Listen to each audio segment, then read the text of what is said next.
नमस्कार। रसिया और यूक्रेन के बीच युद्ध जो चल रहा है, क्या उसका अंत करीब है? ऐसा ही कुछ न्यूज़ सामने में आ रहा है और रेटर्स ने इसको बहुत प्रमुखता से छापा है। बाकायदा न्यूज़पेपर में आया है कि अमेरिकी दूत कैलॉग ने कहा है कि यूक्रेन शांति समझौता बहुत करीब है। कैलॉग जो है वो अमेरिका की तरफ से दूत है वहाँ पर, यानी यूक्रेन और यूरोप में, ताकि शांति का रास्ता पर लाया जा सके इस युद्ध में और युद्ध को शांति के द्वारा समाप्त किया जा सके। कैलॉग पहले भी बहुत बड़ा रोल अदा कर चुके हैं। कई छोटे मोटे जो युद्ध हुए हैं उनको समाप्त करने में इनका बहुत बड़ा रोल रहा है। ये मध्यस्थ रहे हैं अमेरिका की तरफ से, इनको एक एक्सपीरियंस भी है। लेकिन प्रश्न उठता है जब कैलॉग इस बात को कहते हैं कि बहुत करीब है, और मैं आपको यह भी बता देता हूं कि केवल कैलॉग ही नहीं है, कई सारे लोग जो हैं अमेरिका के वो रसिया से भी बात कर रहे हैं। करीब करीब 25 अधिकारियों का नाम बताया जाता है, जिसमें कैलॉग भी एक है। वही यूक्रेन से भी बात कर रहे हैं तो रसिया से भी बात कर रहे हैं। साथ ही साथ माना जा रहा है रसिया के साथ बातचीत में कैलॉग का साथ दे रहे हैं ट्रंप के पुत्र। बहुत सीरियसली लिया जा रहा है इस चीज को। लेकिन प्रॉब्लम इस बात की नहीं, यदि ये करीब है तो फिर ये रात में बीती रात की घटना कुछ अलग चीज बताती है। बीती रात की घटना बताती है कि रसिया ने किस ढंग से बहुत भीषण हमला किया है यूक्रेन पर। जब शांति समझौता के लिए बातचीत चल रहा है तो आखिर रूस ने ऐसा क्यों किया? सर, ये इंटरनेशनल राजनीति है, दबाव की राजनीति।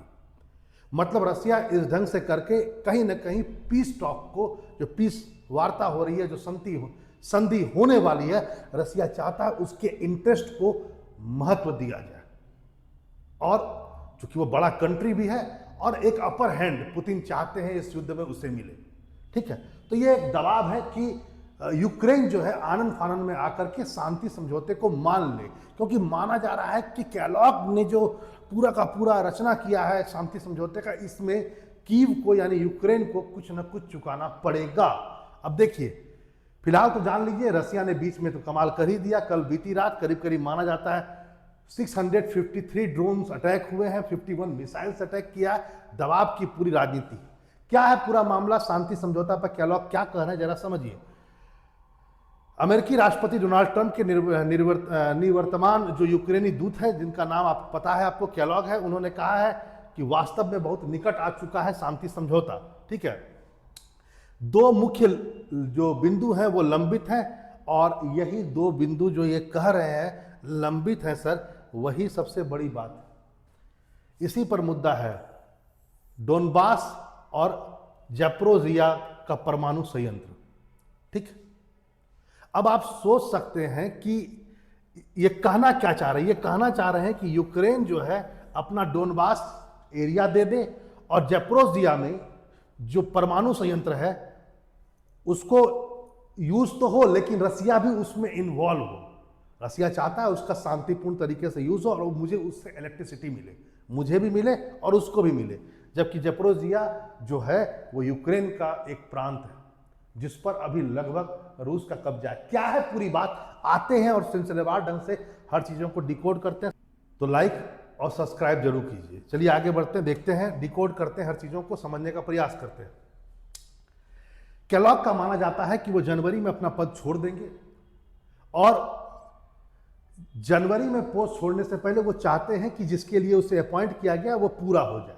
ठीक है, उन्होंने एक बात कहा, बड़ा अजीब सी बात थी। बात कहा कि जो शांति समझौता का जो दूरी है वो सब पूरा हो चुका है, केवल 10 मीटर की दूरी, यानी बहुत करीब है। ये 10 मीटर सर कहीं ऐसा ना हो जाए कि 10 किलोमीटर हो जाए, क्योंकि ये 10 मीटर जो है ना, उनके अनुसार जो बोला जा रहा है इसमें बहुत सारी बात है। इसमें डोनबास का बेसिन है और ज़ैपोरिज़िया का परमाणु संयंत्र का भविष्य जुड़ा हुआ है, और साथ ही साथ यूरोप का भी जुड़ा हुआ है। ठीक है, देखिए इसमें क्या क्या बातें, जरा इसको आपको समझना होगा आखिर क्या क्या बात है। सच्चाई है कि आज के तारीख में यूक्रेन का 19.2 जो क्षेत्र है वो रसिया के कब्जे में है। इसमें क्रीमिया वाला भी क्षेत्र है जो 2014 में ही रूस ने ले लिया था। बाकी ये क्षेत्र, ये वाला क्षेत्र जो है वो है। लुहांस्क पर पूरा नियंत्रण है, ये वाला प्रांत पर पूरा नियंत्रण है। डोनेट्स्क जो ये वाला है इसका लगभग 80% भाग पर नियंत्रण है। खोरासान और ज़ैपोरिज़िया ये जो है ना, ये वाला, ये और ये, इस पर भी लगभग 75% नियंत्रण है। उसके बाद यहाँ पर खार्किव है, सुमी है, मायाकोवा है, ये सब क्षेत्र पर भी थोड़ा बहुत नियंत्रण है। अब इतना नियंत्रण करने के बाद रूस को मना पाना ये अपने आप में टेढ़ी खीर है। यहाँ पर जेलेंस्की को लगता है कि यदि शांति समझौता होता है तो उन्हें बड़ा क्षेत्र कुर्बान करना पड़ेगा।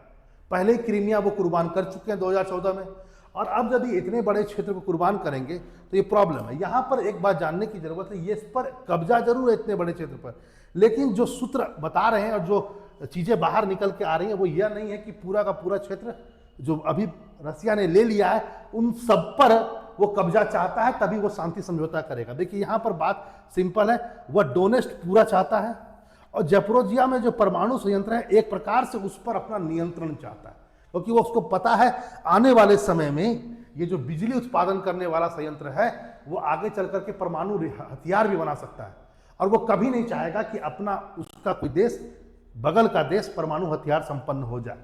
दूसरा पॉइंट यहाँ पर जैसा कि बोला गया, डोनेस्ट और जैपोरोजिया का परमाणु संयंत्र, साथ ही साथ नेटो का मेंबरशिप नहीं दिया जाएगा, ये बात भी मानना होगा जेलेंस्की को।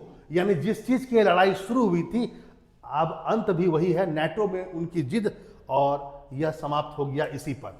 चलिए कुछ और बातें को देखते हैं और बातों करते हैं। यहां पर जरा समझिए वही है, हुआ क्या था अभी हाल ही में, क्या हुआ कि अमेरिका का एक प्रस्ताव था, शांति प्रस्ताव, 28 अमेरिकी शांति प्रस्ताव का एक मसौदा तैयार किया गया था, माना जाता है वो लीक हो गया, और जैसे ही लीक हुआ पूरे यूरोप में हड़कंप मच गया।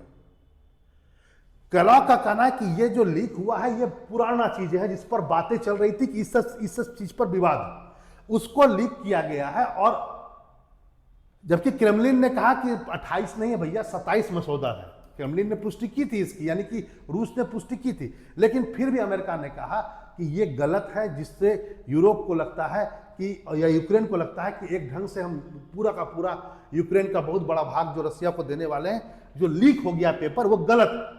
इसमें माना गया था कि मॉस्को की मुख्य मांग है कि यूक्रेन के 5 हिस्सों पर रूस का नियंत्रण और यूक्रेन की सेना पर प्रतिबंध लग जाए, यानी प्रतिबंधों का आगे झुक जाए, ऐसी ऐसी बातें की गई थी। ऐसा नहीं है, ऐसा कैलॉग ने कहा, बाकायदा कैलॉग ने इस बात को कहा कि अब जो बातचीत है वो बहुत आगे बढ़ चुकी है, इसमें बात अब फंसा हुआ है केवल जैपोरोजिया परमाणु संयंत्र जो वर्तमान में बंद है और अंतर्राष्ट्रीय ऊर्जा एजेंसी की देखरेख में, वो बोला गया है रशिया के द्वारा चालू किया जाए और उससे उत्पादित बिजली रूस और यूक्रेन के बीच समान रूप से दी जाए। सिंपल सी बात है, रूस के अंडर में दे दो इसको, पूरा का पूरा क्षेत्र को इसको, ठीक है।